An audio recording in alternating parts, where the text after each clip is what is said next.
Today we're going to be looking at the Surface 2 and the Surface Pro 2, Microsoft's next generation tablets. So the Surface 2 is Microsoft's kind of tablet-only experience. Runs Windows RT 8.1. There is no desktop experience here. The desktop really is only provided for Microsoft's full Office suite, of which you get the whole lot in Windows RT bundled, which is a bonus definitely, including Outlook. The rest of the app ecosystem relies on Microsoft's Windows Store with its 100,000 apps. In contrast, the Microsoft Surface Pro 2 is a full desktop experience. What you're looking at here really is a laptop without the keyboard. It's essentially a full PC in a tablet body.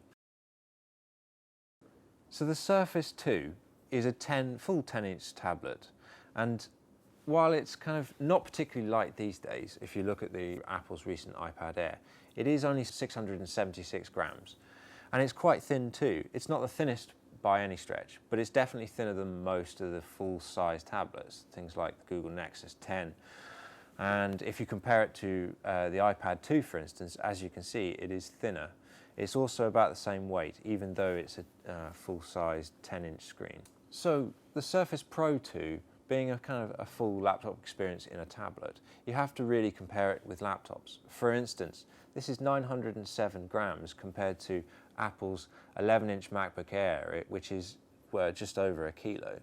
And as you can see, the Surface Pro 2 is slightly thinner overall. Of course, that's the wedge shape, so from the side you can really see it. Now they're both quite weighty, and for a tablet it means that the Surface Pro 2 is quite heavy. It's considerably heavier than Apple's iPad Air, for instance, which is about half the weight of this thing. So holding it in your hand, you can really feel it.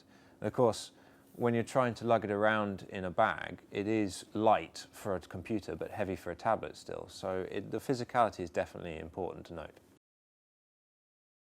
What you do get with Microsoft's Surface tablet lineup is an increased amount of ports. I mean, if you're talking about a tablet, you don't normally get a full-size USB port. But for instance, on the Surface 2, that's a USB 3 port right there. That means that you can easily add storage, connect to your hard drives. You can also connect a keyboard, a mouse, whatever. Whatever you would normally connect a USB to a PC, you can with the Surface 2 and the Surface Pro 2. You also get things like a kickstand on the Surface, which is quite nice. Over the previous generation, the Surface and the Surface Pro, Microsoft's added another stage on the kickstand. So it's got kind of like a table view and then kind of further on. So the idea is it sits better on your lap. The Touch Cover 2, Microsoft's touch keyboard, slots and locks into the bottom of the tablet like so. It's a reassuring magnetic clasp, and it's not going to come off. You can hang the tablet by it, no problem.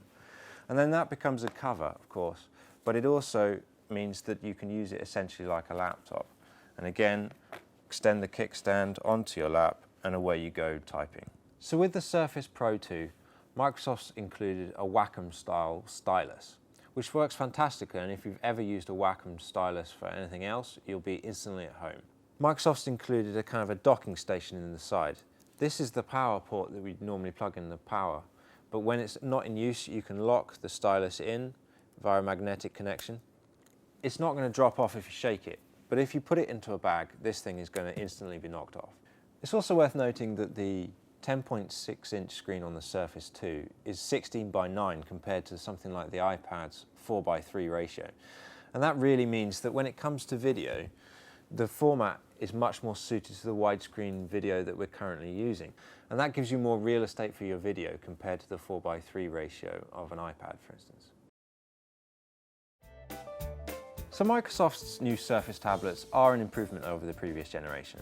They're an interesting mix. They include the traditional Windows experience and Microsoft's kind of bold new tile-based Windows 8 interface. While they're decent tablets, powerful, light, good battery life, it's difficult to really recommend them over something like an iPad. The software ecosystem isn't there on the Surface 2, and the desktop ecosystem, you really have to wonder why you need it on a tablet for the Surface Pro 2. But If you're looking for a really solid tablet experience, there's better found elsewhere from the Android stable and Apple's iPad.